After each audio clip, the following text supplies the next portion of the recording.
just a moment, we'll have an opportunity to read the Haftarah for Yom Kippur. And centuries ago, the rabbis decided that on Yom Kippur, the Haftarah we should read should be from the book of Isaiah. In this particular section of Isaiah that starts on page 284, but Isaiah says something very profound to all of us. He reminds us that, yes, we're fasting today, and that's great. But it's not a real fast unless after Yom Kippur, we go out and help those in need, those who unfortunately have to fast every day, those who can't afford to eat. And it's a reminder to us as Jews over the centuries to do what we can to help those in need. In this Yom Kippur, the first Yom Kippur that Israel has been under war, attacked by its enemies since 1973. And so we here at Beth Yeshurun, as a Zionist congregation, want to continuously do what we can to help our brothers and sisters in Israel. This year, amongst many opportunities, I want to point out two ways in which we'll be helping Israel this year. In November, in partnership with our friends at Shalva. Shalva is this incredible organization, this home, if you will, this place where those disabled young adults and disabled children can have an opportunity to receive care, parents receive counseling, help, their children or young adults receive the therapy that they need. Think of how great Celebration Company here in Houston, and multiply it by 10 times. And so we'll be bringing Shalva here in November with a traveling art exhibit to show some of the art that those who were there have made in tribute to them, and to think about the work that Shalva does to help those in need in Israel. In addition, we have another opportunity to help our brothers and sisters in Israel.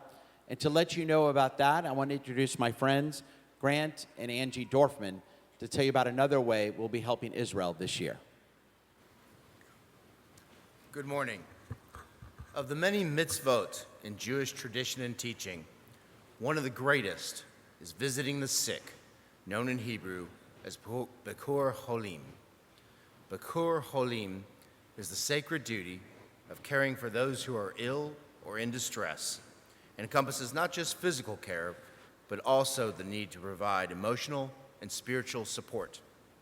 Rooted in Jewish texts that emphasize the importance of compassion and mutual assistance, the practice dates back to ancient times and reflects the responsibility a community has to support its members in their time of need. Grant and I had the privilege of participating in Beth Yeshurun's solidarity trip to Israel this past June. There were many life-changing experiences on that trip, but today we're going to talk to you about just one. Our visit to a Brothers for Life house. Brothers for Life, or BFL as they are known, exemplifies Bikur Holim in its purest form.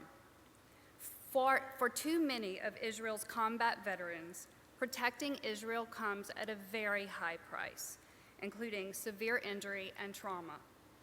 Brothers for Life ensures that veterans are supported and transported from the hospital bed to a full and productive life. BFL is a nonprofit organization, both created and run by wounded IDF soldiers and officers, and based on the unique model of injured soldiers helping newly injured soldiers.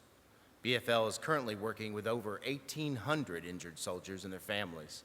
Its mission is to empower injured combat soldiers to reclaim their lives, fulfill their dreams, and continue to serve and inspire the Jewish nation.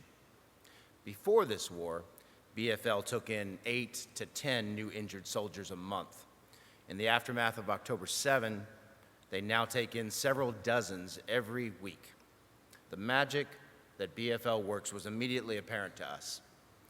From the moment an IDF soldier is injured, the hospital visitation teams connect the soldier to BFL, assess their immediate needs, and begin the mentoring process.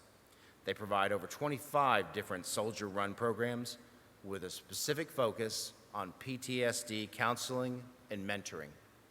BFL also provides soldiers with comprehensive financial support, including direct financial aid, financial counseling, and a free loan fund. Educational scholarships, vocational training, and job placements are also part of the program, reconnecting wounded warriors to civilian life. Ultimately, each soldier who emerges from the program will mentor a new participant with similar injuries. If you ask the soldiers of BFL which of the programs was the most impactful to their lives, without hesitation, they will tell you it was a delegation trip to a sponsoring Jewish community in the United States.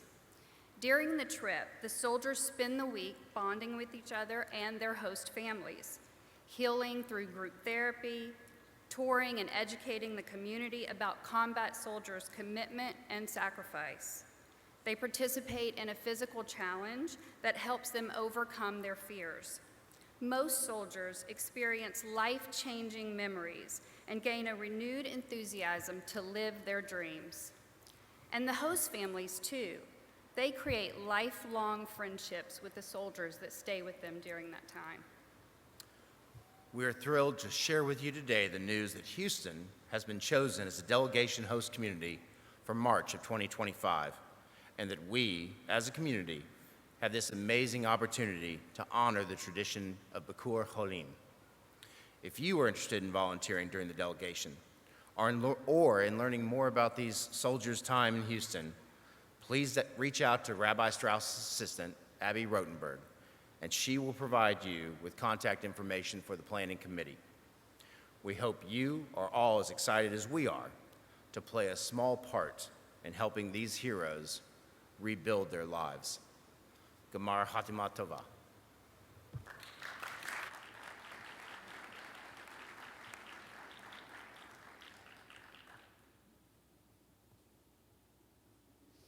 Thank you, Grant and Angie. And I also want to thank Thomas and Abby Ackerman, and also Matthew and Catherine Kardish and Sarah Tybell for their help and the hard work that will be, but we'll need your help as well, as we have the honor of bringing injured soldiers here to Houston to help them in their recovery.